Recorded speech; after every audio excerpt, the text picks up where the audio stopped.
Alleluia, Alleluia.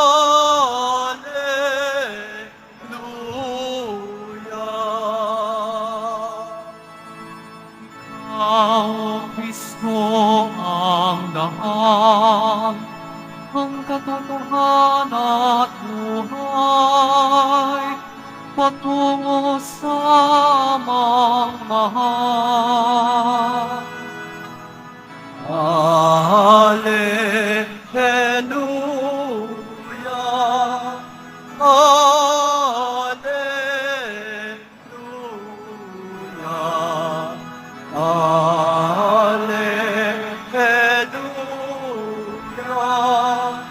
Alleluia.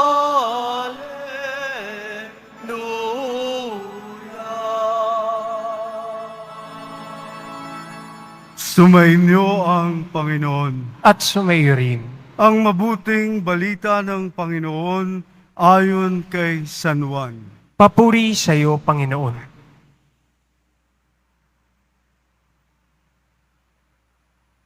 Noong panahong yun,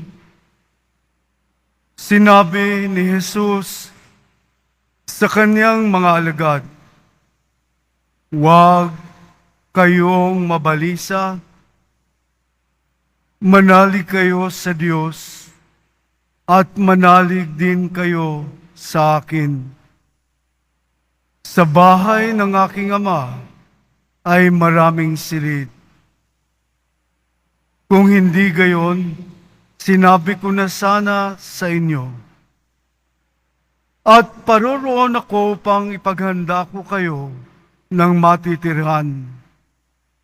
Kapag naroroon na ako at naipaghanda na kayo ng matitirhan, babalik ako at isasama kayo sa kinaroroonan ko. At alam na ninyo ang daan patungo sa pupuntahan ko." Sinabi sa kanya ni Tomas, "Panginoon, hindi po namin alam kung saan kayo pupunta. Paano naming malalaman ang daan?" Sumagot si Jesus, "Ako ang daan, ang katotohanan, at ang buhay. Walang makapupunta sa Ama, kundi sa pamamagitan ko." Mga kapatid, ang mabuting balita ng Panginoon. Pinupuri ka namin, Panginoong Hesukristo. Magsiupo muna ang lahat.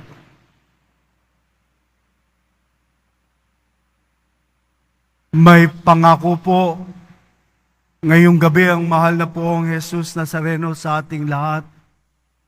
Pangako, huwag kayong mabalisa. Napakaganda. Pagpapahayag ng isang pagpapatotoo at paniniguro po ng Panginoon, Jesus Nazareno, huwag kayong mabalisa.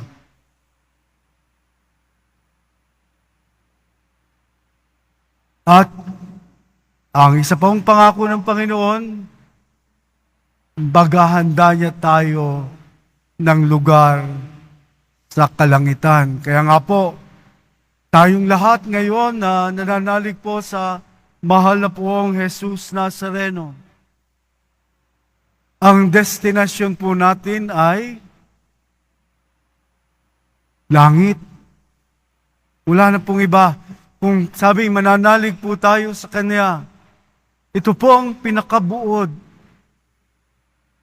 ng Kanyang pagnanais ng bawat isa po sa atin ay huwag mawaglit, huwag mawalay, kundi tayong lahat ay Kanyang makapiling.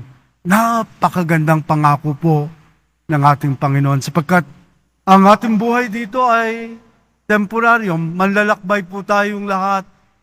Hihinto ang buhay dito sa mundo at magsisimula ang isang panibagong buhay sa kanyang kaharian. So tandaan po natin, mawawala tayo dito, babalik tayo sa alabok, pero magsisimula ang isang panibagong buhay, ang ating kaluluwa, na kung saan ay ninanais ng Diyos na makamit natin ang buhay na walang hanggan. Kaya meron pong paalala po sa atin ngayon.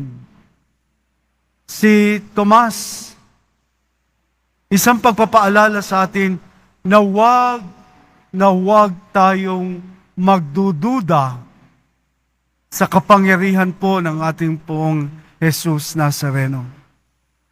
Si Tomas. Kaya sasabi po ng Panginoon, nung makita po ni Tomas, pinalapit siya, tinignan ng dalawang kamay, halika, salatin mo ang mga sugat ng pinagpakuan sa aking kamay at paa, at salatin mo rin ang sugat sa aking tagiliran. Kaya napasigaw po si Tomas, Panginoon ko at Diyos ko. Pero sinabi po ng Poong Jesus Nazareno, naniwala ka ba dahil nakita mo ako? At sinabi po ng ating Poong Jesus Nazareno, mapalad ang mga hindi nakakita sa akin, pero nananalig. So ano pong taglay natin na ating pong tatanganan? Pag sinabing tatanganan, hindi po tatangaho, tatanganan. Ang pananampalatayang tayo po ang maghahawak, mga kapatid ho, tayo nga siyang pagniningasin po natin at patuloy na tayo'y magbibigay ng ating tinatawag na affirmation.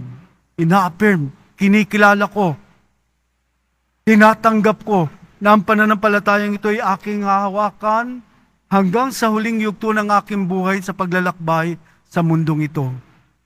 Kaya po't pananalig na ang ating pong pamumuhay at sinasabi po na mula sa kadiliman ng sinapupunan ng ating nanay sa ating nanay na kung saan tayo ay iniwi ng 9 na buwan mula sa sinapupunan ng kadiliman sa ating pagsilang hanggang sa kadiliman ng libingan.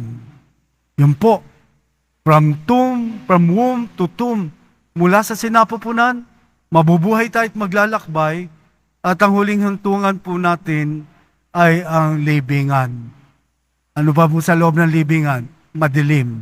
Pero meron pong isa na ang ating kaluluwang siyang magbibigay sa atin ng isang katunayan na ang ating paglisan dito sa mundo ay ang ating katawan, ngunit ang ating kaluluwa ang siyang sa Diyos tayo'y makapipisan. So yun po, yung kahulugan at ang katotohanan ng tungkol sa muling pagkabuhay po ng ating Poong Jesus Nazareno. Nabubuhayin tayo sa huling araw. Kaya nga po si Tomas na napuspos na mga sandaling iyon ng kanyang pagdududa ay nagtanong siya, nilinaw, saan po ang inyong pupuntahan? Hindi po namin alam.